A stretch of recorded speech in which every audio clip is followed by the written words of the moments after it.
केंद्रीय मंत्री ज्योतिरादित्य सिंधिया का एक बयान अब कांग्रेस की खुशी का कारण बन गया है। सिंधिया ने जब शिवपुरी सहकारी बैंक को 50 करोड़ रुपए की राशि देते समय इस पैसे को भ्रष्टाचार से बचाने की बात की तो इसे कांग्रेस ने मुद्दा बना लिया। कांग्रेस के अध्यक्ष जीतू पटवारी का कहना है कि बीजेपी राज में भ्रष्टाचार होता है और अब तो ये बात सिंधिया ने भी मान ली है। इस पर बीजेपी ने कांग्रेस को करारा जवाब दिया है। मीडिया प्रभारी आशीष अग्रवाल का कहना है कि कांग्रेस तो अर्थ का अनर्थ करती है। बीजेपी कांग्रेस में क्यों हो रही है तनातनी, देखिए हमारी इस खास रिपोर्ट में।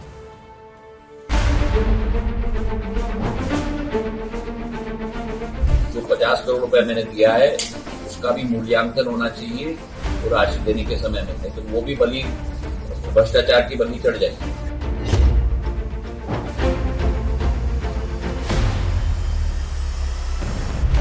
चौरासी करोड़ के घोटाले से हिल चुके शिवपुरी सहकारी बैंक को जब राज्य सरकार ने 50 करोड़ की राहत राशि देने का ऐलान किया था, तब लगा था कि अब किसानों और जमाकर्ताओं की मुसीबतें खत्म होंगी। लेकिन अब खुद केंद्रीय मंत्री ज्योतिरादित्य सिंधिया ने इस राशि के मूल्यांकन की बात कही है। हमारा कोऑपरेटिव में मैंने 50 करोड़ रुपए दिया, जो वो कांड हुआ था, जो गरीब लोगों का पैसा लेके गए। लेकिन मुझे सूचना दी गई कि जो 50 करोड़ रुपए मैंने दिया है उसका भी मूल्यांकन होना चाहिए और राशि देने के समय में, नहीं तो वो भी बलि भ्रष्टाचार की बलि चढ़ जाएगी। तो मैंने कलेक्टर साहब को निवेदन किया है कि एक अफसर का नाम दिया जाए जो अकाउंटेंट हो, वो आना पैसा का पूर्ण अकाउंट रखे उस राशि का भुगतान करने के समय, ताकि वो भ्रष्टाचार की बलि न चढ़े। केंद्रीय मंत्री ने भुगतान राशि का हिसाब रखने के मकसद से ये बयान दिया था, लेकिन कांग्रेस ने इसे तुरंत लपक लिया।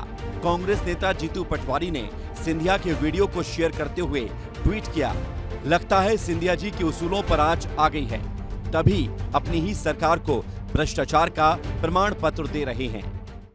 पीसीसी चीफ ने एक्स पर जो वीडियो पोस्ट किया है उसके पीछे की कहानी ये है कि केंद्रीय मंत्री ज्योतिरादित्य सिंधिया ने सहकारी केंद्रीय बैंक को आर्थिक संकट से उबारने 50 करोड़ रुपए की राशि दी है। ज्योतिरादित्य सिंधिया ये नहीं चाहते हैं कि एक बार फिर से यही स्थिति बने, इसीलिए वो चाहते हैं कि जब ये राशि खर्च की जाए तो पूरी तरह से मॉनिटरिंग और देखरेख में खर्च हो। दरअसल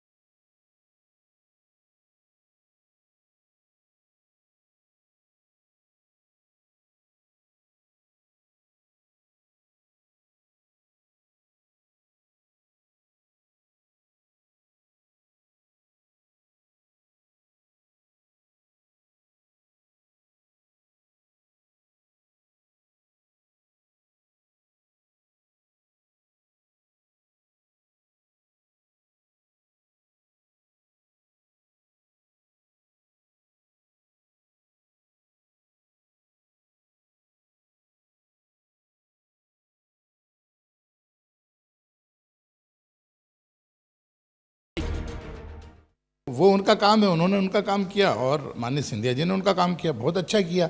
हर मंत्री को ये बात करना चाहिए। और अगर 50 करोड़ रुपए की राशि है तो उनके चेहरे पर जो शब्द है उससे ज्यादा उनके चेहरे पर चिंता है। सिंधिया के वीडियो पर जीतू के ट्वीट ने नई बहस छेड़ दी है, लेकिन इन सब के बीच जनता को चाहिए सिर्फ एक चीज, भरोसा और न्याय। उम्मीद यही है कि 50 करोड़ की सहायता राशि सही हाथों तक पहुंचे।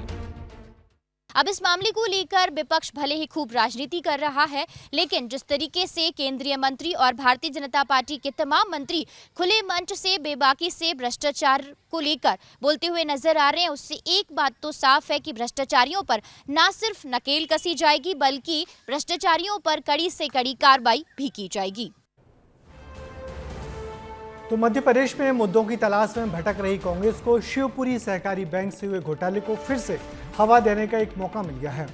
मगर ये बात साफ है कि संचार मंत्री सिंधिया ने 50 लाख रुपए की नई राशि देने पर इसकी निगरानी की बात कही थी, जिसे कांग्रेस ने राज्य सरकार पर ही सिंधिया का हमला मान दिया। जाने क्यों कांग्रेस ये सपना देख रही है कि सिंधिया कभी बीजेपी सरकार को भी निशाना बनाएंगे, जबकि ये अभी तो संभव जरा भी नहीं दिख रहा, क्योंकि अब सिंधिया बीजेपी में खूब रम गए हैं और बीजेपी के रंग में रंग गए हैं।